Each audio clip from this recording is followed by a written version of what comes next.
दोस्तों एक बार फिर से आप सभी का स्वागत है। आज 17 फरवरी का दिन है। एक बार फिर से प्रयागराज महाकुंभ की ताज़ा अपडेट लेकर मैं आपके सामने आ चुका हूं। 15 और 16 तारीख को प्रयागराज महाकुंभ में इतनी ज़्यादा श्रद्धालुओं की संख्या देखी गई, इतनी ज़्यादा भीड़ हो गई कि लोगों को बहुत सारी परेशानी हुई, चाहे वो पैदल चलने को हो या घाट पर जाकर स्नान करना हो या रेलवे स्टेशन से ट्रेन पकड़ना हो या शहर का जो ट्रैफिक हो वो हो या हाईवे में लगने वाला ट्रैफिक हो। 15-16 का जो दिन रहा है वो बहुत ही श्रद्धालुओं के लिए परेशानी भरा रहा है। और आज की वीडियो में हम 10 ऐसे अपडेट के बारे में जानकारी देंगे जिन्हें जानना आपके लिए बहुत ज़रूरी है। सबसे पहले ये है कि आज की वीडियो में हम आपको 16 फरवरी को क्या ताज़ा हाल रहा है, पूरे दिन में कितनी भीड़ रही है वो दिखाएंगे। उसके बाद आज 17 फरवरी को ताज़ा अपडेट हम आपको देंगे। उसके बाद बात करेंगे कि अभी कितना पैदल आपको चलना पड़ रहा है, ये तीसरा नंबर है। चौथे नंबर में हम बात करेंगे हाईवे में कितना ट्रैफिक लग रहा है। पांचवा नंबर जो है उसमें हम बात करेंगे Prayagraj junction railway station, Prayagraj Sangam railway station के ताज़ा हाल क्या है। छठे नंबर में हम बात करेंगे अगर आप प्रयागराज महाकुंभ में जा रहे हैं तो होटल और धर्मशाला की ताज़ा पोजीशन क्या है। सातवें नंबर में है अगर महाकुंभ 26 फरवरी शिवरात्रि तक है तो फिर 12 फरवरी माघी पूर्णिमा को स्नान करने के बाद संत महात्मा क्यों चले गए, इसके बारे में हम डिटेल में जानेंगे। क्या एक्चुअल 26 फरवरी तक महाकुंभ है या 12 फरवरी माघी पूर्णिमा पर महाकुंभ समाप्त हो चुका है। आठवां नंबर है दिल्ली में जो भगदड़ हुई है, बहुत ही दुखद जानकारी है, उसको और अच्छे से हम जानेंगे। 9 नंबर का है कि सबसे अच्छा घाट कौन सा है, अगर आप लोग आ ही रहे हैं तो कहां पर जाकर स्नान करें। और 10वां नंबर ये है हम पीपा पुल के बारे में बात करेंगे। ऐसे 10 पॉइंट हैं जिनको मैं डिटेल में बताऊंगा। ये वीडियो बड़ी ज़रूर होगी लेकिन अगर लास्ट तक देखेंगे तो आपको बहुत सारी जानकारी मिल जाएगी। दोस्तों अगर आप ऐसे ही लगातार प्रयागराज महाकुंभ के दर्शन करना चाहते हैं, सभी ताज़ा अपडेट पाना चाहते हैं तो चैनल को सब्सक्राइब जरूर कर लें, क्योंकि यहाँ पर पिछले 1 महीने से लगातार प्रयागराज महाकुंभ की पर डे वीडियो आती है। सभी ताज़ा अपडेट जो है आप तक पहुँचाई जाती है। तो चैनल को सब्सक्राइब करें और बेल आइकन भी दबा दें ताकि आने वाली हर एक वीडियो की जानकारी आपको मिलती रहे। तो आज की वीडियो शुरू करते हैं। मेरा नाम है मुकेश, आप सभी देख रहे हैं मुकेश हेल्प।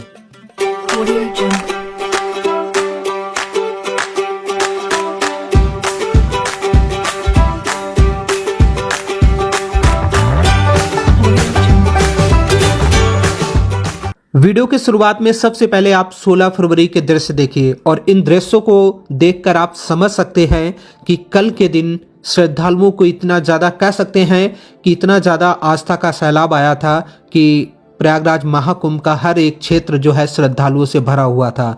आप इन दृश्यों को देखकर समझ सकते हैं ये मेन रास्ता है जो संगम की ओर जाता है और श्रद्धालुओं से पूरी तरह से पटा हुआ है, कह सकते हैं भरा हुआ है। कहीं भी आप जाइए, किसी भी जगह पर निकल जाएं, आपको सिर्फ भीड़ श्रद्धालु ही नजर आ रहे थे।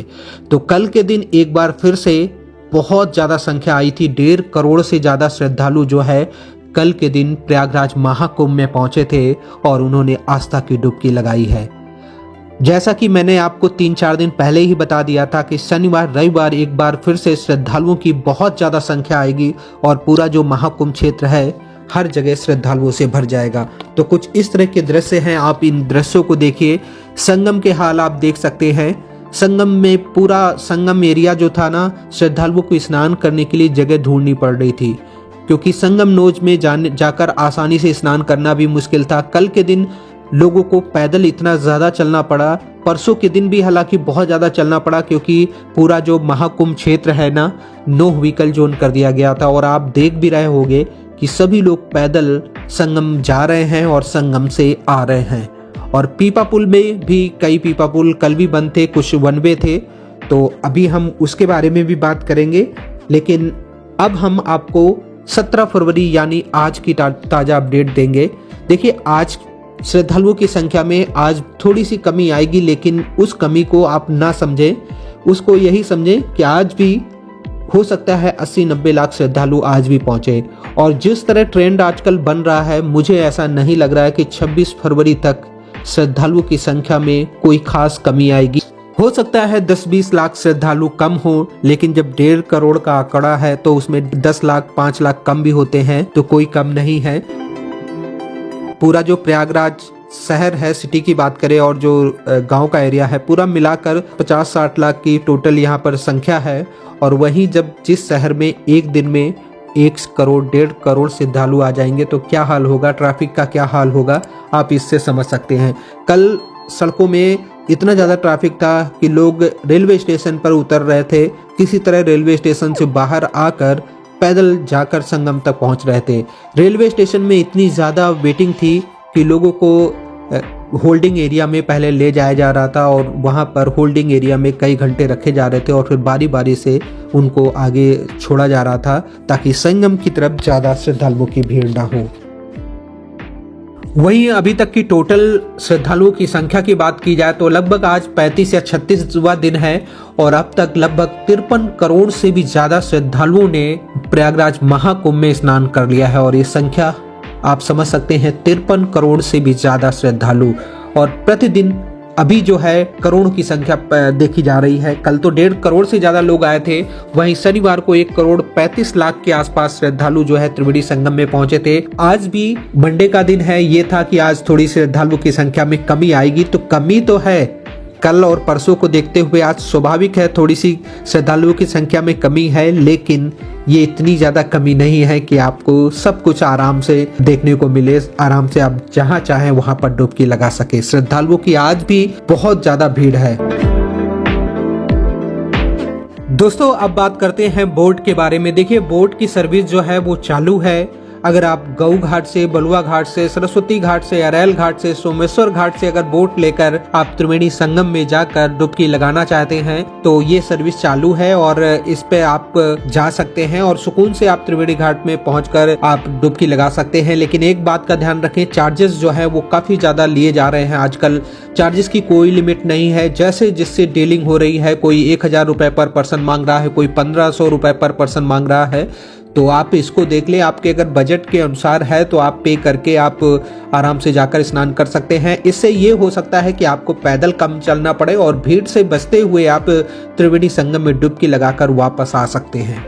एक बात का और ध्यान रखें, अगर आप झूसी की तरफ जाते हैं तो वहां पर आपको पैदल कम चलना पड़ेगा, क्योंकि झूसी की साइड देखा गया है कि ऑटो ई रिक्शा चल रहे हैं और उस तरफ आप आएंगे तो फिर वहां पर जो घाट बने हुए हैं वहां पर ही स्नान करना पड़ेगा, क्योंकि कई बार ना संगम नोच की तरफ आने नहीं देते हैं। आप झूसी की तरफ आए हैं तो वहीं पर गंगा जी की पट्टी पर आप स्नान कर सकते हैं, यमुना जी की पट्टी पे और आगे की तरफ भी स्नान कर सकते हैं। लेकिन अगर आप वहां से संगम नोच की तरफ आना चाहें तो आपको इंतजार करना पड़ेगा, क्योंकि रास्ते हैं ना 2-3 बजे के बाद जब भीड़ थोड़ी कम होती है तब जाकर खोले जाते हैं, तब जाकर झूसी की तरफ से संगम नोच की तरफ आते हैं।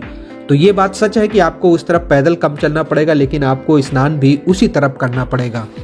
अब बात करते हैं पैदल कितना चलना पड़ा। हालांकि मैं आपको बता रहा हूँ कि 10 से 15 किलोमीटर नॉर्मली लोगों को पैदल चलना पड़ा। अरैल घाट की तरफ से जो आ रहे थे, जो संगम नोच में नैनी पुल पार करके आ रहे थे, उन्हें भी 12 से 15 किलोमीटर पैदल चलना पड़ा, क्योंकि नैनी पुल में भी कल जो है कोई भी गाड़ियां नहीं चल रही थी और ना ही ऑटो ई रिक्शा चल रहे थे। तो बहुत सारे लोग अरैल घाट से आगे की तरफ 2 किलोमीटर पहले जो चौक पड़ता है वहां तक तो किसी तरह आ रहे थे और उसके बाद लोग वहां से संगम नोच पैदल आ रहे थे। बहुत सारे लोगों को मैंने बताया है कि अगर आप लोग अरैल घाट की तरफ से आ रहे हैं तो आप लोग अरैल घाट में ही चले जाएं, वहां आपको कम पैदल चलना पड़ेगा और वहां पर स्नान भी आराम से कर सकते हैं। वो बहुत बड़ा घाट है, आपको 10 किलोमीटर 15 किलोमीटर पैदल चलकर संगम नोच की ओर आने की जरूरत नहीं है। हो सकता है अरैल घाट में आपको बोट की सेवा मिल जाए, बोट की सर्विस मिल जाए। अगर प्राइस सही है, आपके बजट में है, तो आप बोट में बैठकर भी संगम की तरफ जा सकते हैं। एक बहुत ही खास पॉइंट उसको मैं पहले लेना चाहूँगा। महाकुंभ जो है 13 जनवरी से स्टार्ट हुआ था। 13 जनवरी को पहला स्नान था और 12 फरवरी को माघी पूर्णिमा का एक कह सकते हैं विशेष स्नान हुआ है। ये जो पूरा महीना होता है, माघ का महीना, आप जो मैं बात आपको कह रहा हूँ इसको ध्यान से समझे। जो पूरा माघ का महीना होता है यही खास होता है स्नान करने के लिए। संत महात्मा 13 तारीख से स्नान करने के लिए आए थे और 12 फरवरी को ही स्नान करके मैक्सिमम जो संत महात्मा है क्यों चले गए। ये जो माघ का महीना होता है ये महाकुंभ के लिए बहुत ही ज़्यादा खास होता है और माघ के महीने में ही स्नान करने का जो कुंभ का पुण्य है, महाकुंभ का जो पुण्य है वो बहुत खास होता है। देखिए अभी जो दिन चल रहे हैं 26 फरवरी तक महाकुंभ को कहा गया है, लेकिन जो महाकुंभ का मतलब है, महाकुंभ का जो स्नान का मतलब है वो एक्चुअल 12 फरवरी तक है, माघी पूर्णिमा तक। और वो माघी पूर्णिमा कब का निकल चुकी है। अगर आगे इतना ही अच्छा इसका स्नान का उतना ही महत्व होता तो संत महात्मा भी रुकते और वो भी आगे 26 फरवरी को शिवरात्रि का स्नान करके प्रयागराज महाकुंभ से अपने अपने मुख्य घर के लिए जाते। ये जो 26 फरवरी को स्नान है ये पर्व स्नान है। इसके बीच में जो स्नान है ये वाला जो समय है ना, आप लोग बाद में आ सकते हैं। प्रयाग यही है, प्रयाग संगम भी यही है और उसके साथ साथ त्रिवेणी संगम में आराम से स्नान करना है तो आप कभी भी आ जाइए। आप 1-2 महीने बाद आ सकते हैं, तब भी उतना ही समय वही पुण्य आपको मिलेगा जो अभी मिलेगा। क्योंकि महाकुंभ का एक्चुअल जो कह सकते हैं जो समय है वो 12 फरवरी माघी पूर्णिमा तक ही था और संत महात्मा स्नान करके जा चुके हैं। तो अभी अगर हो सके तो आप लोग रुक जाएं। इतने ट्रैफिक में इतने परेशानी लेकर परिवार के साथ छोटे छोटे बच्चों के साथ आ रहे हैं तो बहुत ज़्यादा परेशानी का सामना करते हुए आप यहाँ पहुँच रहे हैं। इसमें कहीं ना कहीं रिस्क भी रहता है। तो हो सके तो अभी कुछ दिन अवॉइड करें।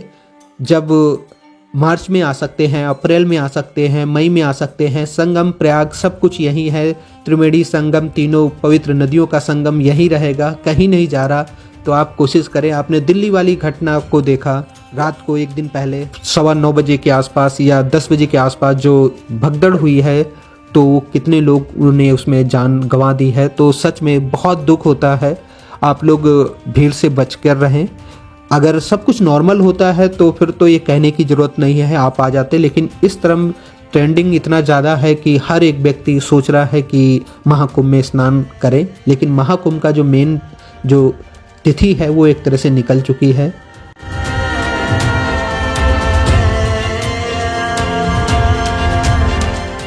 अब हम हाईवे के ट्रैफिक के बारे में बात करेंगे।